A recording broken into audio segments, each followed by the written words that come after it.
আসসালামু আলাইকুম। কেমন দিলাম প্রিয় দর্শক বলে যাবেন। আমি ভিডিও বানিয়ে কি বলি জানেন? মানুষকে জিজ্ঞেস করি, "ভাই কেমন দিলাম?"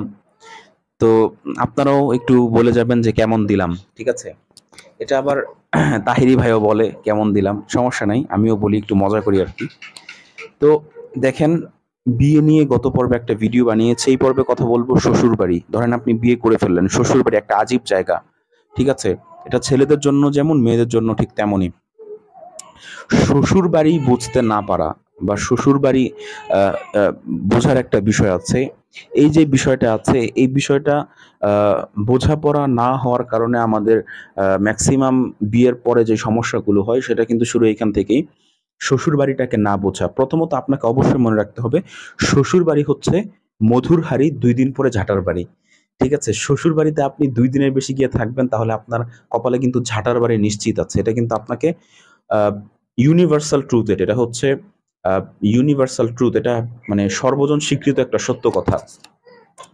তাই শ্বশুরবাড়ি আমি ১ম এই এক কথায় বলে দিয়েছি এটা একটা অদ্ভুত জায়গা। আপনি কখনো শ্বশুরবাড়ি ঠিকও করতে পারবেন না, আবার শ্বশুরবাড়ি না গিয়েও থাকতে পারবেন না, আবার শ্বশুরবাড়িকে বয়কট করেও থাকতে পারবেন না। এটার নামই হচ্ছে শ্বশুরবাড়ি। আর আ শ্বশুরবাড়িকে আপনাকে বুঝতে হবে অবশ্যই। ঠিক আছে?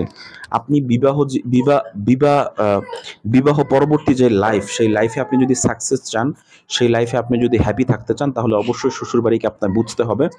কিন্তু আপনি শ্বশুরবাড়ির লোকদের যদি আপনার লাইফের কি গোল, আপনি কি করতে চান, এগুলো যদি বোঝাতে চান, আপনি বরাবরই ব্যর্থ হবেন। তাই আমি আগে থেকেই বলে দিচ্ছি, শ্বশুরবাড়ির লোকদের এত কিছু বুঝাইতে যায়েন না। কারণ হচ্ছে তারা তাদের ধান্দায় থাকে। তাদের ধান্দা একটাই কিভাবে তাদের মেয়ে আপনার কাছে ভালো থাকবে। এছাড়া তাদের আর কোনো ধান্দা নাই।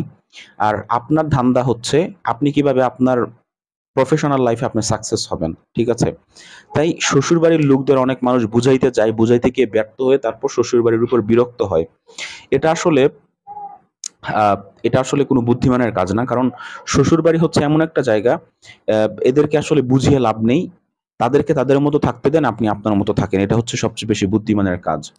আমি আমার লাইফে আমার অনেক খালু বা আঙ্কেলদের দেখেছি। অনেকে শ্বশুরবাড়ির সাথে ঝগড়া করেছে, আবার অনেকে শ্বশুরবাড়িকে তার মতো ছেড়ে দিয়েছে।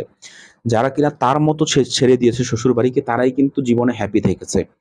সো যেহেতু আপনি ১ বিয়ে করেন বা ৪ বিয়ে করেন বা ২ বিয়ে করেন, যত বিয়েই করেন না কেন, আপনি যদি শ্বশুরবাড়িকে তাদের মতো ছেড়ে না দেন, আপনি যদি শ্বশুরবাড়িকে ইনফ্লুয়েন্স করার চেষ্টা করেন, এটা কিন্তু আপনার গলার কাঁটা হিসেবে লাগতে পারে।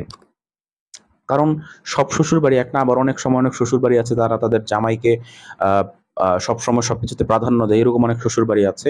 আবার অনেক শ্বশুরবাড়ি আছে তারা কিন্তু তাদের জামাইয়ের কোনো কথা আসলে শুনতে চায় না। এটাও আছে। তো ২ ধরনেরই আছে এখন। আপনার শ্বশুরবাড়ি কেমন এটা আপনাকে বিবেচনা করে তারপর কিন্তু আপনাকে চলতে হবে। বাট ওভারঅল শ্বশুরবাড়ি হচ্ছে একটা অদ্ভুত জায়গা। এই অদ্ভুত জায়গা আসলে বিয়ে না করলে কিন্তু বোঝা যায় না। ঠিক আছে প্রিয় দর্শক? তাই শ্বশুরবাড়ির মানুষের আচার-আচরণ নিয়ে এত বেশি উদ্বিগ্ন না হয়ে আপনি আপনার কাজ করেন। ইনশাআল্লাহ যখন আপনি সাকসেস হবেন তখন শ্বশুরবাড়ির লোকজন আপনাকে আ এমনিই আপনাকে কি বলে গলার মালা দিয়ে তাদের আবার আপনারে জামাই বানায় দিবে নতুন করে, সমস্যা নাই। সকলে আমার জন্য দোয়া করবেন। আর এই টিপস গুলো দিলাম। ভিডিওটি অবশ্যই লাইক দিবেন এবং সাবস্ক্রাইব করবেন চ্যানেলটি। আর ভিডিওটি অবশ্যই শেয়ার করতে ভুলবেন না। যারা নববিবাহিত বা নতুন বিয়ে করতে যাচ্ছেন তাদেরকে এই ভিডিওটি গিফট করতে পারেন। আসসালামু আলাইকুম।